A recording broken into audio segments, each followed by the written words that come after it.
Welcome to the ID Club National Fun League Super Bowl 59 preview. Josh Peterson here, and Mike Schaefer, as always, talking NFL on National Fun League. Schaef, how are you on this Sunday morning? I'm good, but I'm looking at our current choice of headwear, and I'm thinking we could have a show called Dope and Dad. Look at you. Idea man, as always, from Mike Yeah. Schaefer, 20 seconds into the pod. Would you listen to a show called Dope and Dad without knowing any other details? I feel like it's probably not going to connect in the way that I want it to. Yeah, I don't think so, mainly because I am not a dad. I mean, I am a dog dad, but I'm not a traditional dad such as yourself. And so I don't feel like I would have a whole lot really to relate with in terms of the Dope Dad podcast or the show. What is this? Is this a podcast? Is this a show? What is happening with this? Well, I don't know. We'd have to see who's willing to give us the hard-earned money that we deserve to come on and entertain. There's the show out west. It's the Doug and Daddy show, I think. I've heard about this show. Yeah. I have never been on it, but I've often just kind of wondered, like, does the radio host just go by Daddy the entire? I don't know. Well, maybe you should call in on one of the days this week and talk recruiting and see, like, hey, okay, what's going on with this Daddy guy?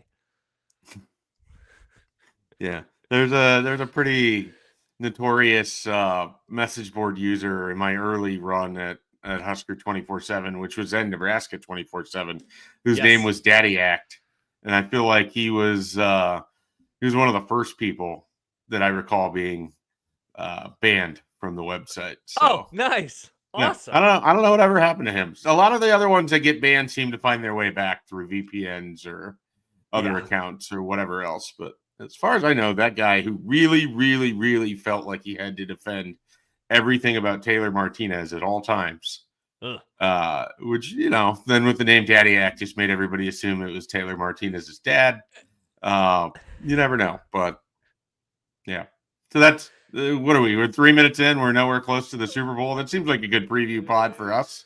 Yep, that's how we begin today. We're going to do this for about a half hour or so. We'll be back tomorrow to recap the game. Also coming up on the ID Club YouTube channel a little bit later, Nebraska, Ohio State. They'll battle at 1 o'clock. So Jack, Caleb, and Bigelow will start at about 3:30 for after Nebraska ball. Kind of the last little thing, Schaef, before everybody truly turns on the pregame show. Before we get going with the game, I'll just ask you one of those typical pod radio questions. What does the rest of the day look like for you as you get ready for kickoff, which is at 5:30? So we still got 6.5 hours as we record. Yeah, I mean, it's a unique day because it's the Super Bowl, but it's also the first birthday of my son Hudson. So we've already got him out. We have a new tradition of getting a birthday donut, if you would. So we did that. His first ever donut. He smashed a blueberry cake donut from Lamar's this morning. Then chugged some milk to go along with it. So it was a pretty good start for him. He had a good birthday party on Saturday. So now he's got lots of toys, some of which still need to be assembled, which is definitely not my area of expertise. Where if Hudson is in the vicinity, he will learn new vocabulary words that I do not need him repeating. Should he, happen to file those away. But so there'll be a combination of that. Nebraska basketball's on. I need to work. I haven't done a great job working the last couple days with the birthday party and some other stuff going on. So I probably should write a story or two. And then, it's going to be late afternoon and the game will be rolling in. We're going over to a different, we normally have had like a stock go-to Super Bowl party for most of the last, I want to say the first one was like 2015. So it's pretty much been like a decade of the 2015 season. So 2016 would have been the year. Broncos Panthers, the first one I can recall these people hosting. And the only time that it has not happened in that run was Buck Chiefs during the COVID in 2021. Otherwise, I've attended the Super Bowl party, but they're not having it this year. And so is everything okay? I'm going to they're taking a year off. They have a bunch of stuff going on. They were at the birthday party for Hudson yesterday. They the Nebraska basketball game being today threw a wrench for some people. So they're taking a year off and claim that it's coming back next year. So It's weird though, because I knew what to expect at their Super Bowl party. Like I knew the breakdown of like the men that actually care would be over here. You knew where the alcohol was. You knew generally what the food was going to be. You know where the bathroom is. You knew that there was like a props game. You knew where the bathrooms were located. You knew the type of people that were going to be there and the conversations that would be going on. Now I feel like I'm flying blind. I'm going to an entirely different Super Bowl party, different people, not much crossover, no idea what the food situation is going to be like. The Schaefers are bringing Hudson and bean dip. Not sure that either of those are going to fire up other people at the Super Bowl party, but the bean dip probably has a better chance than Hudson, if we're honest. But so we'll see how that goes. What about you? We're doing nothing. We're actually in the midst of, as you know, looking for a new place to live. And so after the pod, you're moving? We're moving. You'd like to move during the playoffs. Yeah. Now we will be moving after the playoffs, though, Schaef. It'll be before March Madness. It sounds like it's going to be the play for us this year. But we have 2 houses to visit early this afternoon before the Nebraska game starts. So we'll be doing that. And then 2 years ago in this exact same Super Bowl, we invited people over. This year, nobody is coming over. It will just be us 2. Sounds like wings are on the menu today. This is my last time drinking before the Boston Marathon, so I'll probably have a lovely evening with something. And we'll watch football. We'll watch the Nebraska basketball game, and maybe we'll find our new home. So all of those things and more. So famously, you are married to an Eagles fan. Yes, and I am curious. She was around people 2 years ago for that Super Bowl. Yeah. And was it like a conscious, like, hey, the Eagles are back in, I don't want to be out around people? Was it always just going to be you 2 for the Super Bowl? Was it? That's a good question.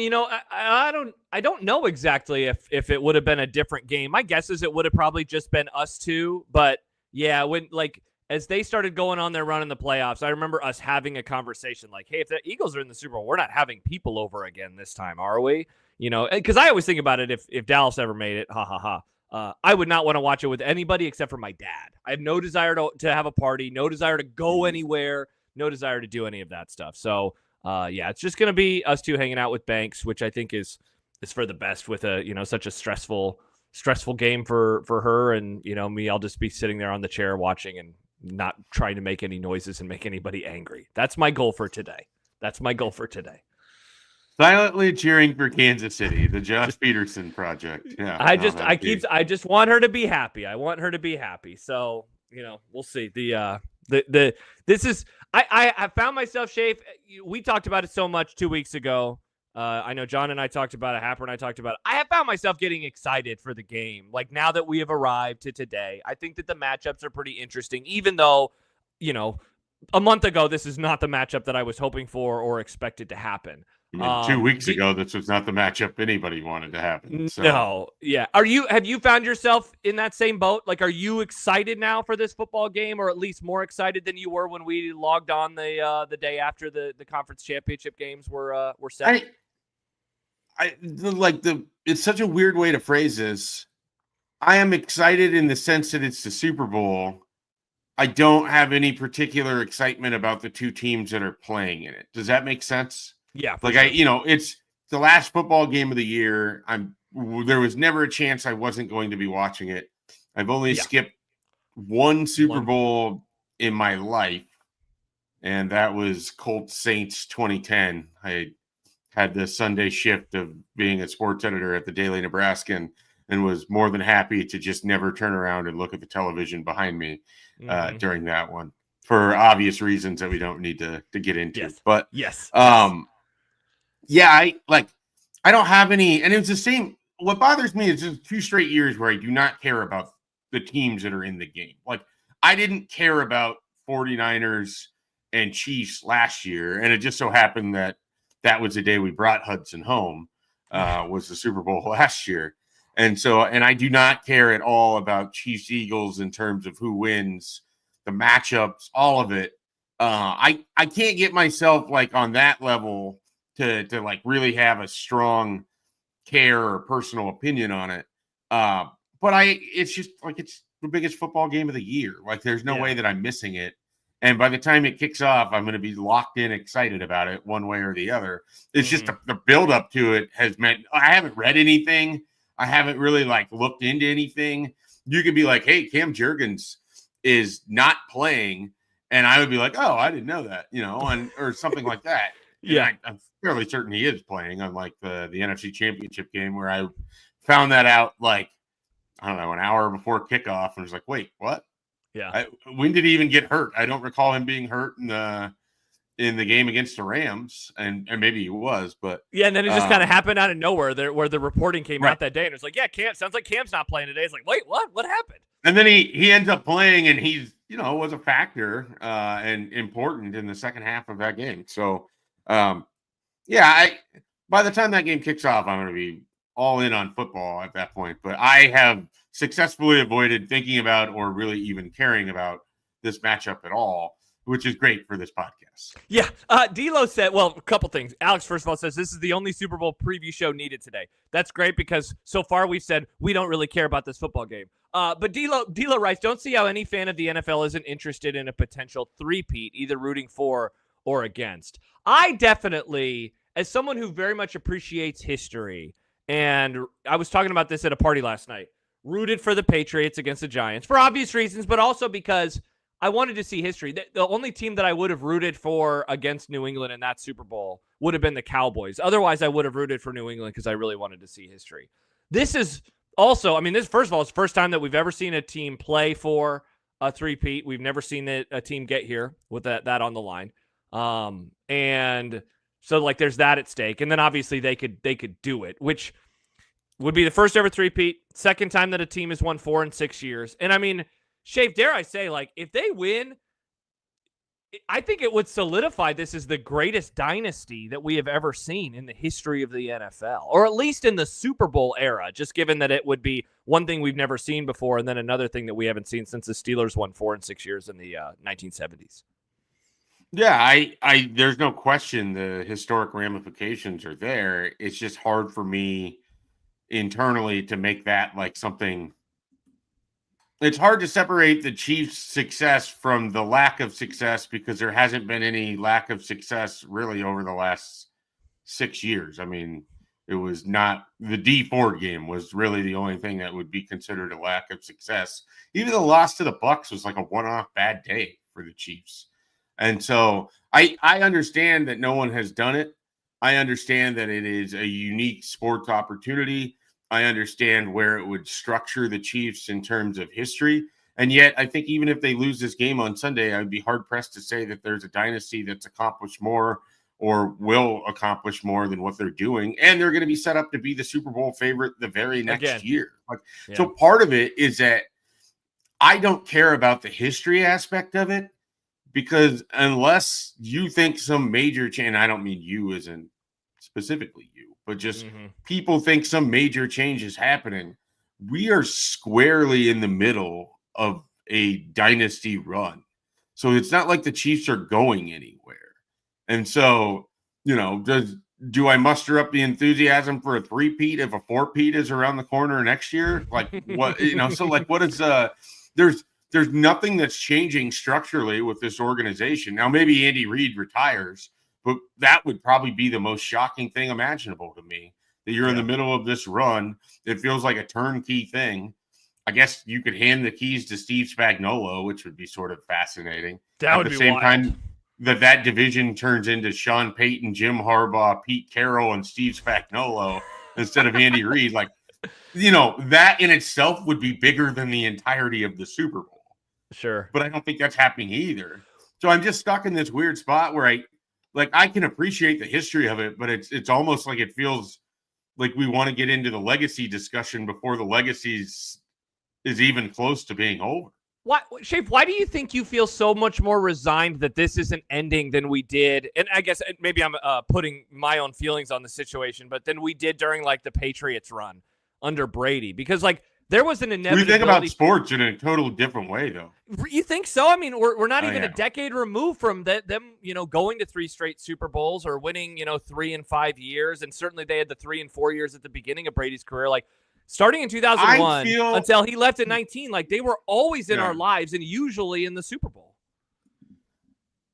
I think because there was enough distance that happened between the early set of the Patriots, and then you kind of had that weird run in there where the Bucks win it, the Steelers win, Colts won, the Colts win, and then you're back Saints to the won. Patriots and the Giants, and so you had like a little bit of a run in there. This feels like we're just very much in the stage of where it doesn't feel like there's another threat because no one has broken through against the Chiefs in this way. I mean, the only one that has is the Bengals, and it doesn't feel like that feels more fluky every year you get further from it. So I think that's an aspect of it. But I also just think, as I said, I feel like we talk about sports differently. Somewhere in the middle 2010s, everything became, let's talk about legacy while it's still going on. Is this victory for LeBron make him better than Michael Jordan?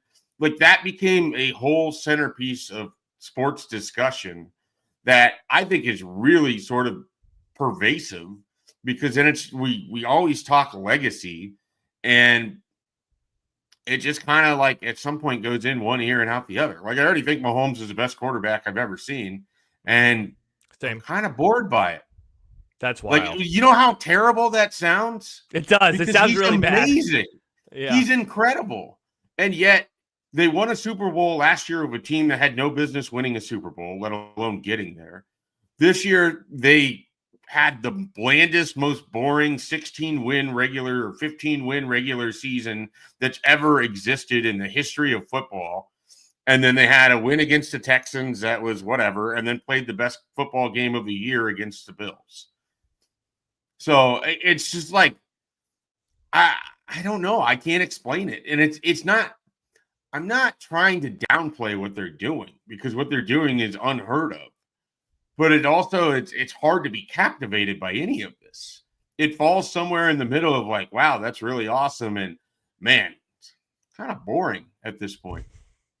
And so the only thing that saves it from being boring is that inexplicably they find unique and exciting ways to win random games, or random stuff just happens throughout this. You have a perfectly fine tight end in Dawson Knox dropping that catch, or you have the most inexplicable spot decision imaginable in the playoffs that we don't even talk about anymore, that changed the whole trajectory of that game.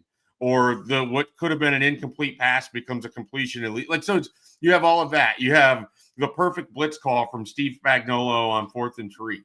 You get that kind of thing. You go back through the Super Bowls and it's the pass interference call or the holding call on the Eagles that sets up the touchdown. It's the overtime and the immediate score. It's the 13 seconds against the Bills. Like, that's the only thing that's keeping it from being this humdrum thing at this point. It's like, what are they going to do next?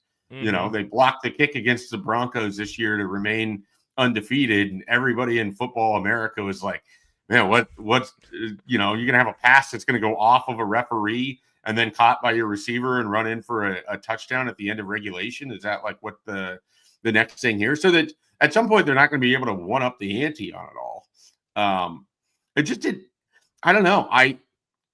I just can't get to the level. I appreciate it. I really do. I know it doesn't sound like it, but it just doesn't excite me in any way, shape, or form. Watching the same team year in and year out do the same thing, and now they're not even fun to watch. It's not Tyreek Hill. It's old-ass Travis Kelce dragging himself around, flopping his ass on the ground, pretending to be a tough guy. Meanwhile, he and his brother are in every commercial in football are the most overexposed thing since his girlfriend, who somehow is less obnoxious than he is. Like, it's incredible. They don't have anything on offense where you're like, oh, my God, Patrick Mahomes plus this. It's like they have Kareem Hunt, who was last relevant when he was on the Chiefs before he hit his pregnant girlfriend or whatever it was. They have Isaiah Pacheco, who came back from an injury and can barely average 4 yards a carry. They have Xavier Worthy, who had a splash play on the very first game against the Ravens and then kind of just disappeared until late in December and then popped up again. They have DeAndre Hopkins, and you don't even think about it because he's not DeAndre Hopkins that was good. He's sort of like old age 49ers Randy Moss DeAndre Hopkins. Like, what is exciting about this team, Josh? I mean, they win. It's funny. You said, like, collectively in the aggregate, you're like, they're so boring, but then you reference like 5 exciting games, and multiple of those games were this year, So it's like, as boring as they are, they still play in, pound for pound, the best, most exciting games every week, pretty much all year long. They were playing in games. Oh, I don't think it's not every week. Well, at the very least, they were down to the wire, and they were weird, sure. So they were interesting. They were intriguing, maybe not best / most exciting. Is that not like watching? Sorry. I was just going to say, they always went down to the wire, except for that stretch in December. Every game, for the most part, was like some teams, yeah. When they killed the Steelers, who did they beat? They beat the Browns by a lot of points, and there was one other Texans with the bad injury. Yeah, but otherwise, it was like, I mean, the first Bills game. I mean, you could start at the beginning of the season where it was like Ravens was ridiculous, Cincinnati game was ridiculous, the Broncos game, the Falcons game, both Raiders games. Like all of these games were super, super interesting, and they went down to the wire. And yet collectively, we kind of, I don't know, you shrug at the end of it. I definitely do not feel as down on them as you do. But I guess I'm trying to put my finger on exactly why that is, like why I may be higher on them. Can I give you a cross-sport comparison? Sure. It's like watching an NCAA tournament game that ends on a buzzer beater, but most of the game was guys bricking shots or shooting free throws. Yeah. Like there's no flow. You're watching Mahomes go 21 of 30 for 175 yards, getting into the fourth quarter against the Buccaneers. And then they get the ball in overtime and they score a touchdown and they win. Like, it's just like, okay, you won an overtime game. That in itself is exciting. Most of the game leading up until the final 4 minutes was a plodding shit fest. Yeah. Like, was that not like, that's how you and I were talking about the Chiefs for most of the season. Mm-hmm. But you do get those moments at the very end of the game. And that's sort of where it's like, okay, the Chiefs realize who they are and they can turn it on at any point in time. And that's their superpower. And nobody else in the league can match that. So they don't have to have it on most of the time. So they don't have to be the most interesting version of themselves. They do the bare minimum along the way, especially in the regular season, to get to this point where now they'll bring out the tricks that they have or the weird plays. Like, I have no doubt that they're going to do something in today's game where it's like, oh, wow, look at that. That's like the Chiefs of old. They have reached this weird air where we don't see it with NFL teams. We see it with basketball teams, though, all the time, where it truly is about like getting to the postseason and then turning it on. They don't even do load management. Yeah, they don't have to do that part either. Yeah. Like you said it a few minutes ago. I guess I don't remember the exact word you used to describe it, but like boring 15-win team. Like they won 15 games, and they punted on the 17th game. So that was a 15-1 football team. And yet I can remember in my life like other 15-1 teams, and this one doesn't seem like the other 15-1 football teams. Yeah. Where it's like, oh wow, that team kicked ass up and down the entire season. And the thing is, I don't want to take away from success. They're obviously very good. What I'm not trying to say is that they aren't good. What I'm trying to say is, for me, and specifically for me, it is not compelling to watch that team plod through games and then pull it out in the end every single time. Like it, if that's what happens in this Super Bowl, if the Chiefs end up winning like 24-21, and it just comes down to Mahomes milking the last 4.5 minutes off the clock before Harrison Butker, asshole that he is, kicks a game-winning field goal from 37 yards out or whatever it is. Yeah. And we could be like, oh, wow, another Chiefs exciting Super Bowl win. Would it really have been that exciting? Like it's just that's just kind of where I'm at with it. And it sort of sucks. That's why I kind of needed fresh, and it feels stale. And it doesn't mean stale as in they're expired, but it's stale as in if I took away Patrick Mahomes, name one Chiefs player that you get excited about. Excited about? I mean, yeah, I don't really think that they have that type of, they're not that type of team anymore. Right. I don't think, They're so exceedingly competent that they're boring. Yeah, that's the thing that like you appreciate about them is like, wow, they just I do. I think that's incredible. Wow, their defense is really good at tackling. Wow, they executed at a very high level. But none of those words are exciting. It's just they're really, really good. They're really, really good. I can appreciate how good they are, while also as a consumer being like, this is not the product that's going to get me fired up for anything. Yet I'm still going to watch, and they're still probably going to win. I was going to say, we barely talked about the Eagles. I think that they're the better football team. Yeah, I think they're obviously the better football. Well, obviously, I don't know. I think they are the better football team. Obviously. I think they are the better football team at almost every position except for head coach and quarterback. And like that's the thing. That's why I ended up picking them to win on the show this week. Is that I think that they executed a higher level defense mechanism, yeah. And that might be a part of it too. But I was thinking this morning, okay, number one player, if I were to draft a player in this game, it would be Mahomes number one. And then I was like, how many players would I then have to pick before I would go with another Chief? And I don't know. And then who was that Chiefs? Yeah, and that's what I was trying to. I think Chris Jones would probably be the number two player that I would draft on Kansas City. And so I was thinking of, okay, so who am I wanting above him? Because obviously you would start with like Saquon. You know, do you go with both receivers? Are you going with somebody on the defensive side of the ball? You know, is there somebody else on offense? Are we going with one of the linemen on offense? Like that's where I think they. Like there's a world where I think that this could look like that Bucs Super Bowl where they win fairly comfortably, especially if Saquon is able to get going. You know, it's just the question that I keep asking myself is, A, do I expect that to happen? And like how what would that look like game script wise? There was this stat that I heard from your favorite NFL person, Ben Solak, on Friday. Since the bye in week 5, Jalen Hurts has attempted 13 passes while trailing in the second half. He had 4 against the Panthers and 9 against Washington in the first meeting versus Washington, the Thursday night game. And so it's like that's the story of today's game. Is how many games did he miss though? Because if you're excusing 3 games in there, it kind of dilutes the stat a little bit. Well, he only missed the one, right? He only missed the second half of the Commanders game, but they led that whole game in the one against the Commanders. Didn't he sit out multiple games at the end of the year? Did he? Maybe you're right. What's his name? Remember, wasn't the whole conversation that his first game was the return to the playoffs? Right. Yeah, now I'm trying to remember. He didn't play in week 16 or 17, I'm pretty sure. Well, yeah, but I mean, they were they beat the Cowboys 41-7, and then, you know, Well, no, and I'm just saying, like, if the stat loses a little bit of value if he's not playing in games. Yeah, I mean, it's still like 11 games, though, right. of only throwing 13 you don't have an passes. Opportunity. Sure. Yeah. But I mean, those teams were the Cowboys and the Giants. So I mean, even if we were to include those, like it's unlikely to. Well, and then the Commanders, he got knocked out of that game, and they were leading the entire game until the last minute of it. Essentially, it was to prove just like they have led in all of these football games. What happens in the second half if they're down by a score or two? Because their offense is so good when they're able to run downhill. What happens if they get forced into passing situations? They're very game script oriented.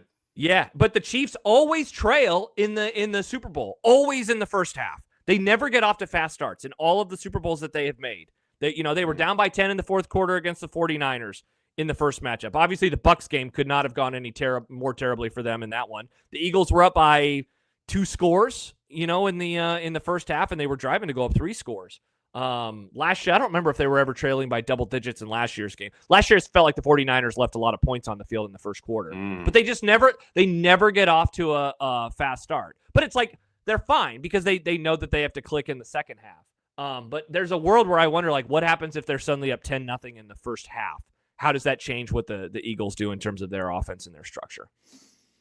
I think I am most curious about how much pressure and where the pressure comes from the Eagles on Mahomes if you were to dial into anything into this matchup. Yeah. Because we know the Eagles have a lot of different pieces on defense. We know that they can generate pressure. We know that they made Matthew Stafford and Jaden Daniels really struggle in those 2 specific matchups going back to the divisional round and then the conference championship. I don't remember as much from the wild card weekend if Jordan Love was under duress as much in that game as it felt like Stafford and Daniels were. Mm-hmm. But a lot of that is, okay, can they get that pressure up the middle, which I think is always the toughest to deal with in the NFL because I think it's quickest to blow up a play is if the pressure comes up the middle. And we know the Eagles can do that, but then they also have these studs on the outside too that they can, if you roll out of that pressure right into an oncoming blitz, that makes it really difficult. And they can cover your receivers at the same time too. And it doesn't feel like the Chiefs have and I know Xavier Worthy is supposed to be this guy, but one of the things without Rashee Rice is you don't have that short option that can turn it into a long play.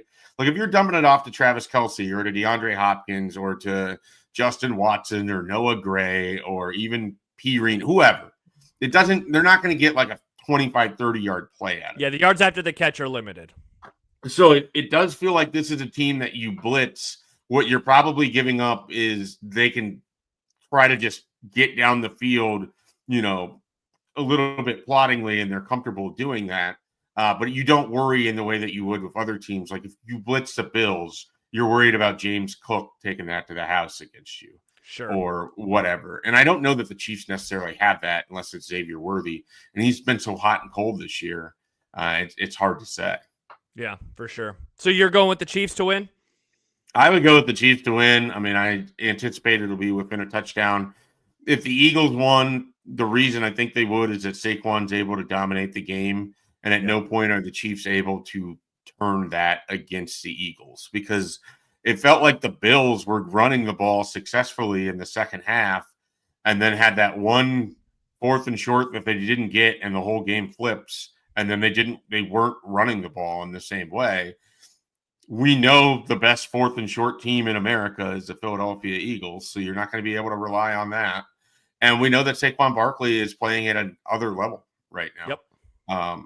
I do think one of the things that saved the Chiefs' run this year is that the Ravens with Henry and Lamar Jackson were real kryptonite to what I think the Chiefs' biggest weakness is. I think Saquon Barkley can be as well. Yep. I just don't trust Nick Sirianni and Jalen Hurts to win this game against Patrick Mahomes and Andy Reid. I mean, that's really what it comes down to. Yeah. Yeah, I'm going to the Eagles. I'm going them winning a close game, even though I said it wouldn't surprise me if they won by a couple of scores. I think Saquon is going to be the difference. Hey, man, he is 30 yards away from the most yards that a player has ever had in the postseason and regular season combined, which is just absolutely wild.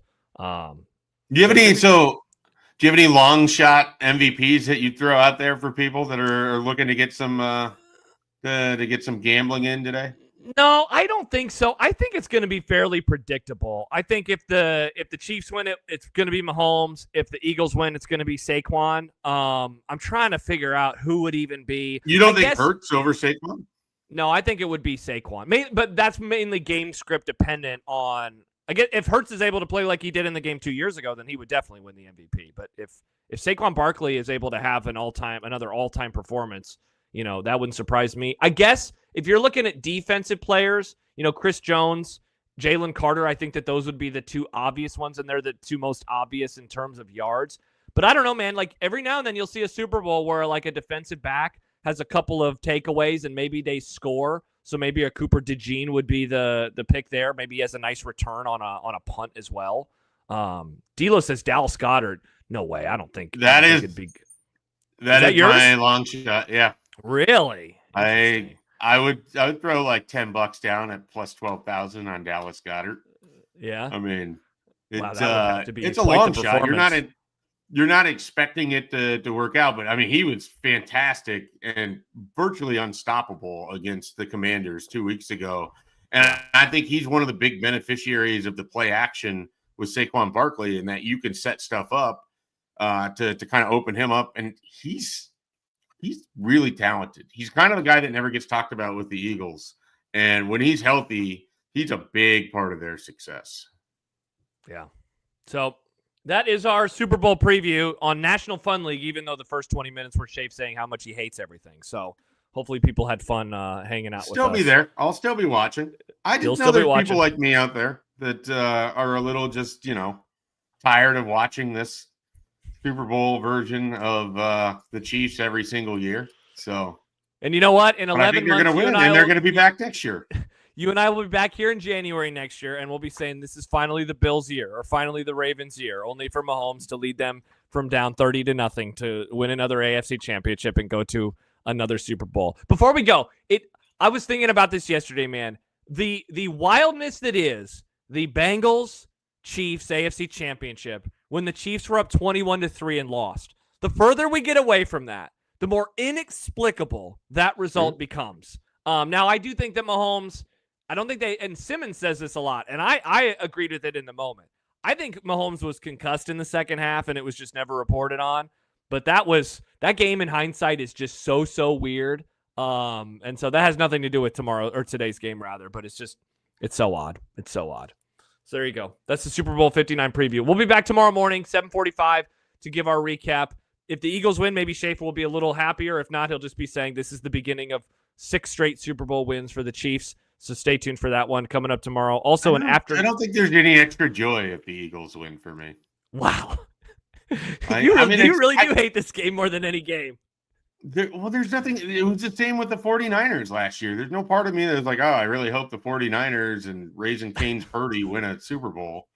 And it's the same thing. Like, part of me wants to see Jalen Hurts bumble his ass through a Super Bowl game and be a winner because of it. I don't need Nick Sirianni being the latest Eagles coach to win a Super Bowl that gets fired in a couple years anyways, bounces around the NFL, and nobody really wants him as their head coach anymore, like celebrity chef Doug Peterson. I don't need any of this. I don't really care for the Eagles, so this is not a matchup that Mike Schaefer was rooting for. It's a Super Bowl, so it's a Super Bowl.